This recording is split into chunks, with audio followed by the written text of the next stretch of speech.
What's up, guys? The season is coming. The 2022-2023 fantasy drafts are going to be coming in. So, why the hell not? Let's make a video about our top sleepers for the upcoming NHL fantasy draft. Um, Obviously, there's a lot of players that you already have in mind that you are going to go in the top rounds, but there's also a lot of players that are very sneaky and are not being spoken about. And today, we're going to be mentioning quite a few of those guys that probably moved teams, guys that were injured for the most part last season that are now healthy, and people that are probably going to get promoted on top lines. So before we start, the video is sponsored by Bet99. If you like fantasy hockey, football, or other casino games, sign up to Bet99 right now. The description is in our the link is in our description below, and you have to use the code YoungGuns1. You must be 19 and up to play, and you must play responsibly. And also, the Mind Foundation Canada, they have funds and awarenesses to find cures for neurological disease and disorders. They're currently focused on mental health. If you want to donate, the link is in our description below. So, starting off with our first pick, a guy that was injured for the most part last year, but is on a team that added a lot more pieces, and now he's healthy. Jakub Vrana. Yeah, I mean, listen, he's going to be playing second line minutes. He had a decent season last season. Um, Listen, when it comes to points, I know some people have, when different, I guess, measures of when it comes to goals, how many points that's awarded. Some people put it at two, some people put it at one, but we're going based on points and goals are kind of worth the same. And Jakub Vrana last year, I believe, if I'm not mistaken, give me a second, I'm pulling up because I have all my notes written down here. Well, he missed most of last season. He got He, 30 points in 37 games the last two seasons with Detroit since been being traded by Washington. 21 goals and 9 assists. So a lot of goals for Vrana. And he was fifth in the NHL for 5-on-5 goals per 60 minutes last season. And he was also ranked third in the category since entering the league in 2016, 2017. And he could, give you a lot of fantasy value outside of the top 100. And he's going to be playing alongside Dylan Larkin, who had 69 points in 71 games actually, last year. Actually, he won't be playing with Dylan Larkin. He's gonna be playing with Kopp and Perron. So I mean, those are projected lineups. You Yeah, never well, I know. mean, Lucas Raymond and Bertuzzi are kind of like your defined number one guys, right? To Dylan Yeah, Larkin. I mean, yeah, with the So additions of Andrew Kopp and David Perron, that enhances, that top six, and that better surrounds players like Jakub Vrana. So, I mean, that's a guy to look out for. You want to move on to the next one? yeah, the other one I want to mention is actually, well, he's number one on my list, or I guess maybe he's number two on yours. But I love this guy so much, Jack Roslovich. This guy, he's gonna have a hell of a season. Like it's there's no question. He's playing second line, and he's playing with Nyquist, and he's playing with Voracek. So the assists are gonna be flying. I Uh, mean, I have a counter oh really? guy. I have Cole Sillinger because I do think that Cole Sillinger will be centering uh Goudreau and Patrick Liney on that first line. So I think Well, that's I think Boone Jenner's projected right now. It could be. It could happen. yeah. Listen, I mean, I'm going based on projections, but yeah, with Sillinger does have the ceiling to, be that first line guy. Potentially, that's what they're looking forward to. They're hoping that he becomes their first line center. Boone Jenner, he's a very energetic power forward. He had a very good season last year. I do maybe see him starting the season, but I think throughout the season changes will be made. And like you said, Roslovich could be the first line center, and maybe even Cole Sillinger. So those are two centers that you guys could add to your fantasy list on Columbus. And Columbus is a team where you don't know what's going to happen. There's going to be a lot of surprises on that team, but there also could be a couple of busts, guys that had high potential coming to the season, but just didn't reach that potential. So look out for Columbus as a whole for your fantasy team. another point that I wanted to add for Jack Roslovich is every single year that he's entered the NHL. Yes, he hasn't played some full seasons, but he has improved every single season when it comes to points. There was in 2020, 2021, he got injured. He only played 48 games and had 34 points. He would have probably had a hell of a season. Last year, 45 points, 81 games. But I feel like this season he's going to be one of those breakout players for Columbus. I think he's going to finish with 60 points. I feel like he's going to have a Yeah, I career year. think 50 to 60 is, makes sense. I think it's fair, but we'll see what happens in terms of that. But like I said, look out for Columbus. Another guy that I have, and now we're going to be talking about defense. Mikhail Sergachev. So Ryan McDonough gets traded to Nashville. That means Sergachev automatically jumps into the top four, and he gets a 8-year extension. And this guy's ceiling, has been, always high. But the thing is, in terms of fantasy, it just hasn't been working out the last couple of years because he's been playing third line minutes. But now with McDonough gone, he's going to be given a lot more power play time, and he's going to be playing a lot more in terms of top 4 minutes. So I think that is a guy to look out for as well. Um, I do think that he does have a high ceiling like always, but this year he's finally going to reach the potential that fantasy players have been hoping for in terms of Mikhail Sergachev. And yeah, I think this guy could at least get a good 40 to 50 points this upcoming season. Yeah, 40, 60 point. Yeah, I mean that's fair. I mean him as well, right? Every single season he's been in the league. Actually, well, his best season was his first season with 40 points. That was also the season where he played the most games. So right now he averages about 30, 35 to 40 points per season. And now playing top line minutes, and if he stays fully healthy, I could see that happening. That would be a good sleep. I don't know if about sleeper. Some people might actually draft him pretty high. I know in the recent years, in the drafts that I've been in personally, he gets drafted pretty high. Yeah, but then he Uh, gets dropped all the time. and then That's he the yeah he does problem. get dropped or he gets moved around and he gets shopped around. But I think he'd be a solid guy to have as on your team. I wouldn't draft him anywhere in the top five. So maybe try to get him where he's supposed to go. Like I think, like Chris mentioned, he is a sleeper pick, so I think he's gonna go pretty low. And if you get him around, I don't know, what would you say, Chris? Like ninth round, 10th round? I feel like that's a fair place to have him. Maybe Just 12. yeah, I would say draft him past the fifth round. I would say that's my prediction in terms of where you should draft Sergachev.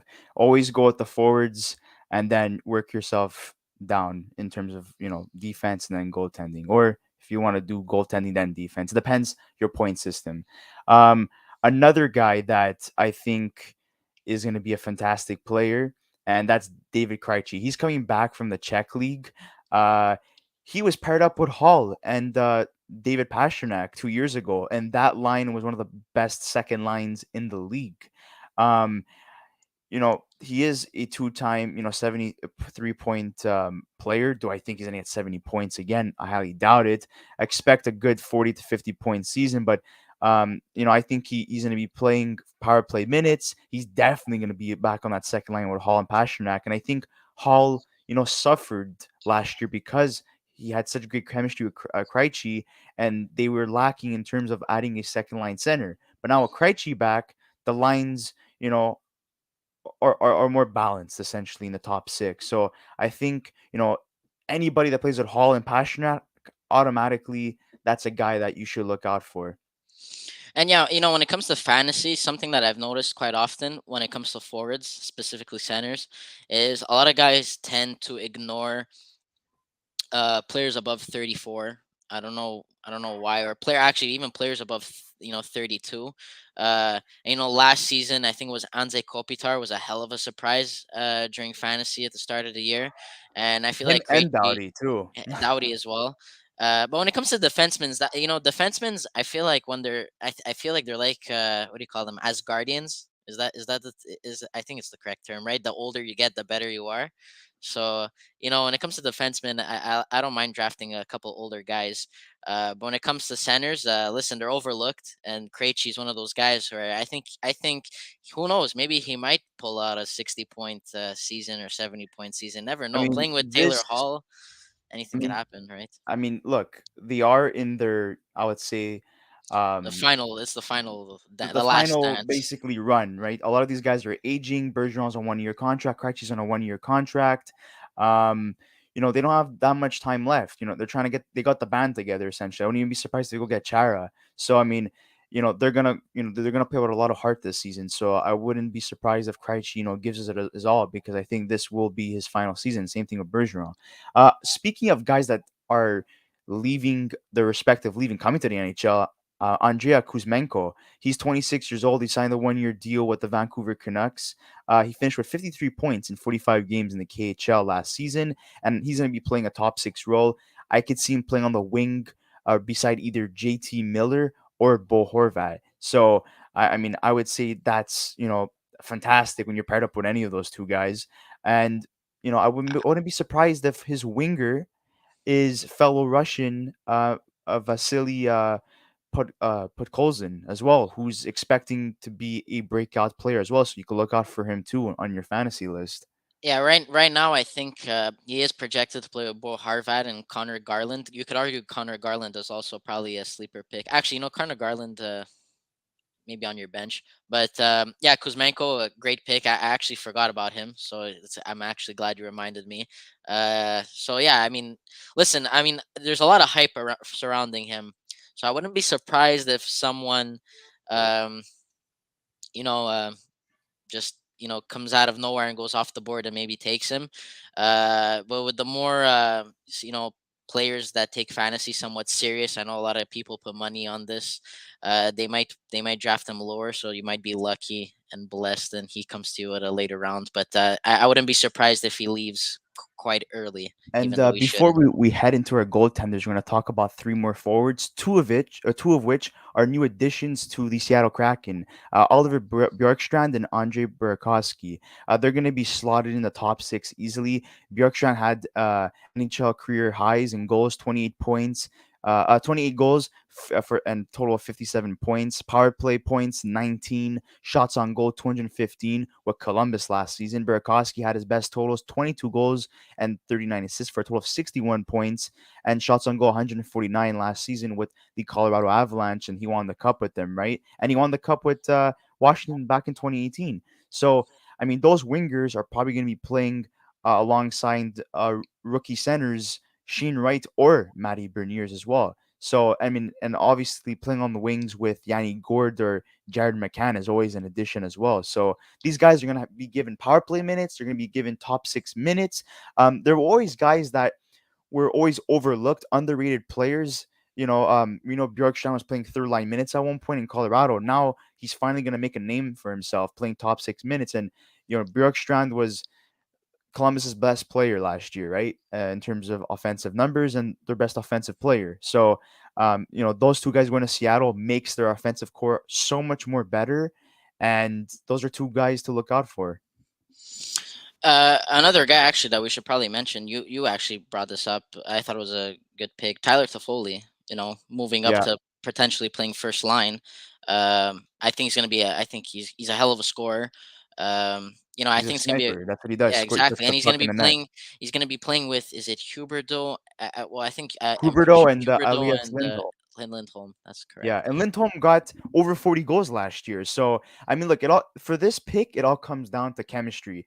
Can Toffoli have chemistry with Huberto and Lindholm because Lindholm lost his two line mates, Gujo and Kachuk, and those guys had 100-point seasons, right? So, I mean, we'll see what happens, but that's a guy that I would, look at very closely in terms of adding in your fantasy, especially in terms of power play points. Toffoli will get a lot of time on power play and first line minutes, and he shoots a lot too. So, I mean, and that's a given when you're a sniper. Let's move on to some goalies. So, we have Well, I'm gonna go with. I would say Cam Talbot yeah. and Anton Forsberg. Either or. This is why I say either or. I'm not sure who's gonna be their starter, but whoever their starter is out of the two, that's who I think you should pick. I Or don't know if maybe they're pick gonna up both release. if they're 1A and 1B, and that goes to my point of That's look risky though. look at New Jersey as well. Blackwood and Vanacek, 1A, 1B. That could work out too for you guys. If you're carrying three goalies essentially. You get one Okay. starter and then Yeah. you get 1A and 1B. depending what team you select, whether it's if it's Ottawa, for example, or New Fair Jersey. So those enough. are four goalies to look out for in terms of sleeper picks. And I have another guy as well. Frank Hoots. Darcy Kemper leaves the Colorado Avalanche after winning the Stanley Cup, goes to the Washington Capitals, and now Pavel Francouz is essentially the number one goalie. People are saying maybe Gorgiev could do it, but I looked at Gorgiev the last couple of seasons.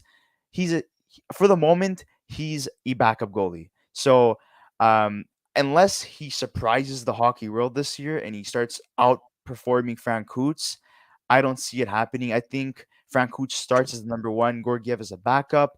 Worst case scenario, 1A, 1B. But Frank Hoots is a guy that's shown when healthy, he could be a legitimate starting goaltender. And we saw with Colorado last year, they don't need this bona fide superstar elite franchise goaltender. They just need consistent goaltending. And I think Frank Hoots could provide that for the Colorado Avalanche. Yeah, definitely. Do you have any other goaltending, or should we go with maybe another player? I have another I, player in mind that I know we didn't okay. mention. I think we mentioned like quite a few of goaltenders, so I think Are we can we move on. are we at 10 players? How many? Because I mean we I think definitely went we've over. definitely surpassed, but it's totally fine. Okay, let's Um, just keep throwing them in there. I mean, yeah, listen, this guy, I absolutely love him.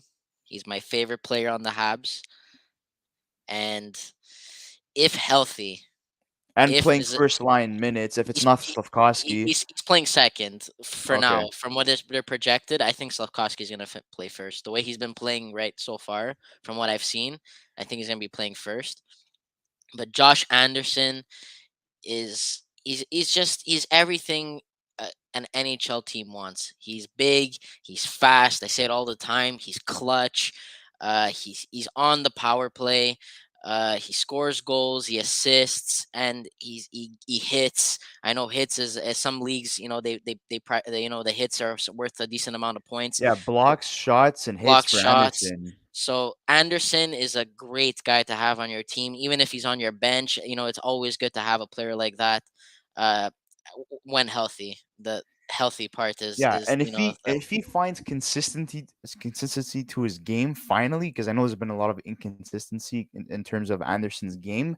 I see him playing with Kirby Doc, and if Kirby Doc could have a fantastic season, I think that's another Habs player you could look out for because he has a high ceiling. He was drafted third overall in his respective draft year, and maybe this change of scenery works out for him and could benefit Anderson and help him find consistency. But my last player would be Dylan Strom.